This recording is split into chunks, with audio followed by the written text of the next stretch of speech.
Hi, today is September 15th, and this is day 15 of my 365-day series of going through Henry Blackaby's devotional, Experiencing God Day by Day. The title of today's devotional is A Heart of Flesh. Ezekiel 36, verse 26 says, "I will give you a new heart and put a new spirit within you. I will remove your heart of stone and give you a heart of flesh." From our hearts comes our response to God. Apart from the cleansing work of the Holy Spirit, our hearts are extremely deceitful.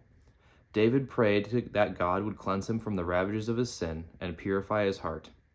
God's greatest desire is that his people love him with all their hearts. Jesus said we are blessed if our hearts are pure. Sin hardens the heart. The more sin we allow to pass over our hearts and through our lives, the more resistant we become to a word from God.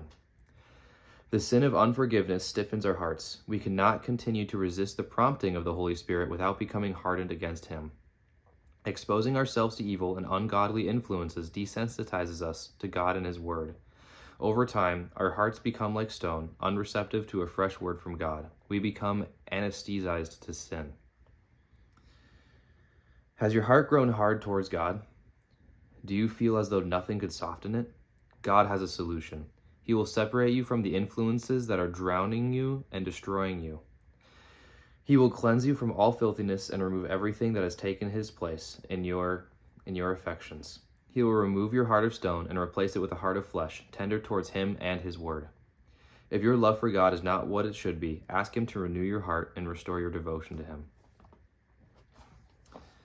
I know over the last few years, when I've been living, at school and everything, it's been very easy to fall away from God and fall into a different routine that doesn't involve going to church or reading my Bible every single day and living with more sin in my life. And at first I feel guilty about it, but over time, you kind of become, as it says, anesthetized to it and desensitized, and it's not good.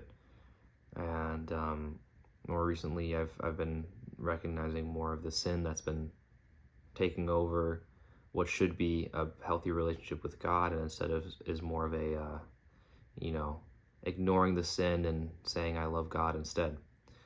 So I hope anyone listening and myself ask God to renew my love for him and to honor him in everything that I do, and to expel sin from my life, and to grow a tender heart towards God.